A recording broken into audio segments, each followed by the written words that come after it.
Daniel Ricciardo says he feels his RB seat is safe for 2024, despite China being yet another write-off. But Red Bull Motorsport consultant Dr. Helmut Marko says he's waiting to see how things progress. Ricciardo has now been outqualified 4-1 by teammate Yuki Tsunoda, and it's 2-1 in races when they could be compared. The Japanese driver has also scored all 7 of the squad's points. But while Ricciardo says Red Bull knows the pace is there, Marko says he hasn't been clearly faster than teammate Tsunoda, with pressure on to promote reserve driver Liam Lawson. In Lawson, we have a strong reserve driver who is contractually entitled to drive for another team if he does not get a seat with us in 2025, Marko said.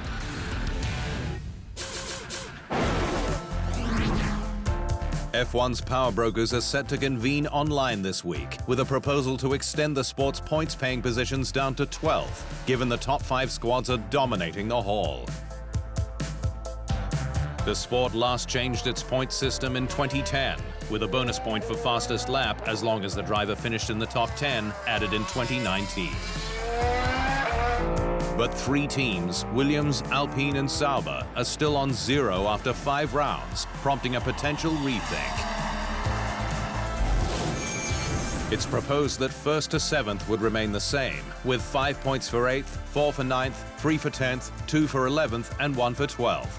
But it's not guaranteed that the change will be agreed. Reigning world champion Max Verstappen may be en route to his 4th straight title, with China his 4th win from the first 5 races. But the Top Gun has already been included in Time magazine's Top 100 list of the most influential people in the world. Verstappen's name featured in the Titans section, which was led by NFL quarterback Patrick Mahomes, a 3-time Super Bowl champion with the Kansas City Chiefs. Verstappen is so confident behind the wheel that during at least one race, he's been able to keep an eye on the screens around the track in order to watch the battle going on behind him, wrote Time's Sean Gregory.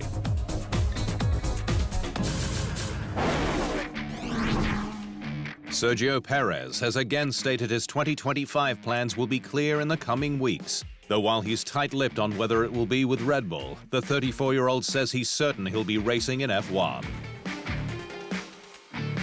Perez is one of 11 drivers out of contract at the end of the season, but says his negotiations for 2025 are moving along earlier than I'd like to. Checo has proved a more consistent force this season, with the Mexican following teammate Max Verstappen home for a Red Bull 1-2 at 3 of the 5 races held so far.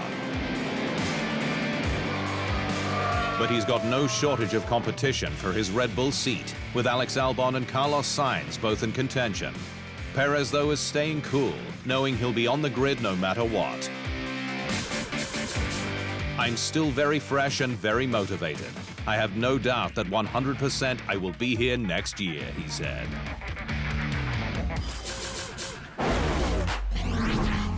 Sir Lewis Hamilton says he doesn't care what others make of his impending move to Ferrari, with the Brit stating that he knows what is right for him. Hamilton shocked the sporting world with news in January this year that he will join the Scuderia in 2025 on a multi-year deal. But the 7-time world champion says he's got no regrets from his decision to leave Mercedes, where it was thought he'd retire, given the 3-pointed star had powered his entire racing career. There's not been a moment where I've questioned it, and I'm not swayed by other people's comments, he said. Hamilton, who will turn 40 ahead of the 2025 season, says he plans to continue racing well into his 5th decade. Honda says it will immediately target the World Championship from 2026, its first season with future chassis partner Aston Martin, though admitted the task will be not so easy. The Japanese manufacturer will return to F1 5 years after it officially departed Red Bull, citing its need to have 2/3 of its sales electrified by 2030, en route to being carbon neutral by 2050. But title success and 2026's regulations that feature an electrical power increase, use of sustainable fuel, and a power unit cost cap has brought Honda back via a works partnership with Aston Martin, with the benefits flowing both ways, as it announced in 2023. With this increase in electrical power, the key to winning will be a compact, lightweight, and high-power motor with a high-performance battery that is capable of swiftly handling high-power output as well as the energy management technology. We believe that the technologies and know-how gained from this new challenge have the potential to directly enhance the competitiveness of our future mass-production electric vehicles, including the electric flagship sports model. Sauber's Zhou Yu says his journey to F1 has ignited development of a motorsport culture in China, with more people becoming interested in cars generally and racing. Zhou, who was China's first F1 racer, made his debut with Sauber in 2022 and enjoyed his maiden home race in Shanghai last weekend, where he finished out of the points in 14th.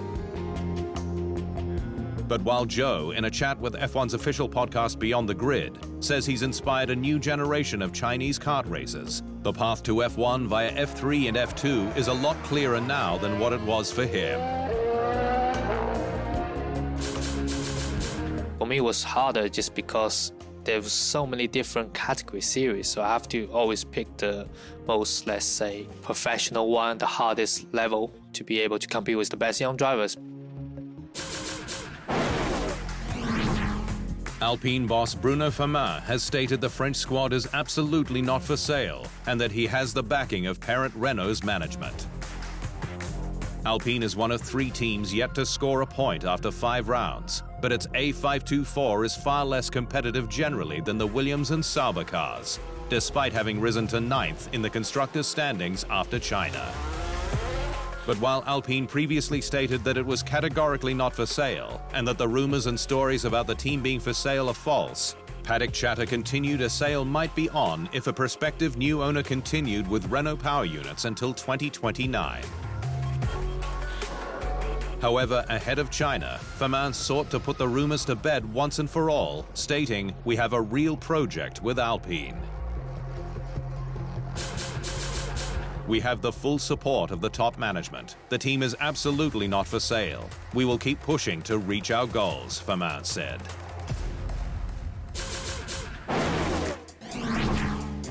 Aston Martin ambassador Pedro de la Rosa says the Green Squad is closer to Red Bull this year, but lacks the string of podiums it enjoyed in 2023, as it's had to contend with more competitive rivals.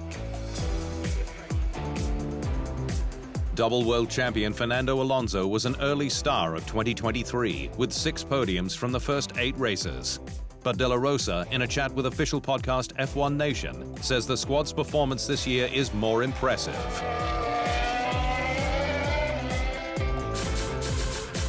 It's true that last year, by this time, we had many podiums, but if you look at the difference with Red Bull, I think we are closer this year than we were last year. The fact is that we have a very strong Ferrari, a very strong McLaren this year, which was not the case last season.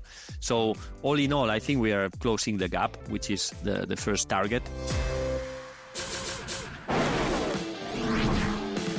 F1 had an eye on Long Beach, California last weekend, with 2023's F2 champion Teo Pourchaire joining McLaren for his Indycar debut. Penske's Will Power passed pole sitter Meyer Shank's Felix Rosenqvist for the lead at the start, but it was Chip Ganassi's champion Scott Dixon who used a clever mix of aggression and patience to take his first win for 2024 from 8th on the grid. Even though the New Zealander didn't think he'd have enough fuel to make it. That was tough. That was real tough. Honestly, I didn't think we were going to make it. They kept giving me a number and it just wasn't getting... I was close, but not enough. So, luckily we were on the safe side there.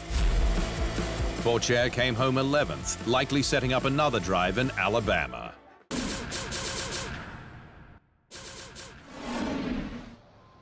Thanks for watching. To stay up to speed on all things Formula One, make sure you hit the subscribe button.